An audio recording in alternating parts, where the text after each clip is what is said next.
Anna schlenderte langsam an dem zugefrorenen Baugelände entlang, ihre Augen auf die schneebedeckte Landschaft gerichtet. Plötzlich hörte sie ein klägliches Wimmern, so zart und hilflos, dass es ihr Herz in die Brust drückte. Hinter dem Zaun, in einer kleinen Vertiefung im Schnee, lag ein winziges, zitterndes Wesen.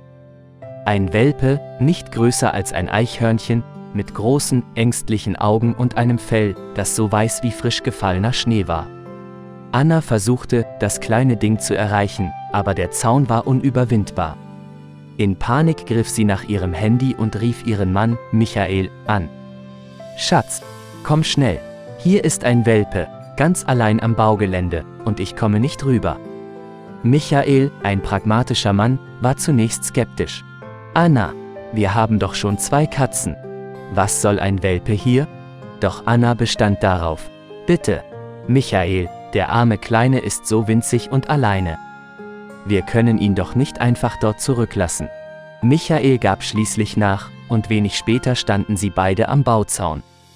Michael hatte einen Besen gefunden, mit dem er vorsichtig den Schnee zur Seite schob und den Welpen befreite.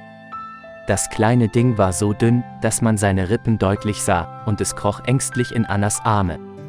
Als Anna dem Welpen näher kam, fiel ihr auf, wie außergewöhnlich seine kleinen, braunen Augen waren. Sie strahlten eine Mischung aus Kummer und Neugier aus, und seine kleine, schwarze Nase wirkte, als würde sie ständig auf Entdeckungstour gehen. Er sah aus wie ein kleines Bärenjunges, und Anna konnte sich dem Charme dieses Kreatürchens nicht entziehen. »Wir nehmen ihn mit, Michael.« »Bitte!« Michaels Augen rollten. »Anna, was denkst du dir? Ein Welpe. Das ist eine riesige Verantwortung. Was mit den Katzen ist? Und wer kümmert sich um ihn, wenn wir arbeiten? Ich kümmere mich. Ich werde ihn zum Tierarzt bringen, ihn impfen lassen, für ihn sorgen und ihn ausbilden. Wir werden alles zusammen machen.« Michaels Widerwillen schwand langsam. Er hatte die Hingabe in Annas Augen gesehen und er wusste, dass es keinen Sinn hatte, sich zu widersetzen. Außerdem war er selbst ein Mann, der ein Tier liebte und ihm ein Zuhause geben wollte. Auf dem Weg nach Hause machten sie einen Stopp bei der Tierarztpraxis. Der Welpe erhielt seine ersten Impfungen und eine gründliche Untersuchung. Die Tierärztin bestätigte, dass es sich um ein kleines Mädchen handelte und gab ihr den Namen Berli, da sie so niedlich wie ein Bärenjunge war. Im Tierfachgeschäft kauften sie alles, was ein Welpe brauchte: Futter, Näpfe, Spielzeug, einen Korb und eine Leine. Die Augen des kleinen Berli glänzten vor Neugier, als sie die neuen Dinge erkundeten.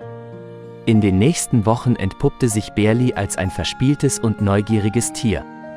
Sie liebte es, herumzutollen, zu kauen und vor allem zu fressen. Mit jeder Woche wurde sie selbstbewusster, lernte neue Tricks und erkundete ihre Umgebung. Zuerst war Michael noch skeptisch gegenüber Berli. Doch mit der Zeit sah er, wie viel Freude sie Anna brachte. Er musste lächeln, wenn er sah, wie sie mit Berli spielte, wie sie sich gegenseitig umarmten und Berli sich an Annas Beinen reibte. Und er erkannte, dass Berli nicht nur eine Verantwortung, sondern auch eine Bereicherung für ihre Familie war. Berli hatte sich schnell eingelebt, lernte die Katzen kennen und lernte sogar, auf Kommando zu sitzen und Pfote zu geben. Anna ging täglich mit Berli spazieren und genoss die Zeit in der Natur. Michael kam nach ein paar Wochen dazu, und Berli freute sich sichtlich über die Aufmerksamkeit. Liebe Freunde, wenn euch das Video gefallen hat, setzt ein Like und abonniert den Kanal.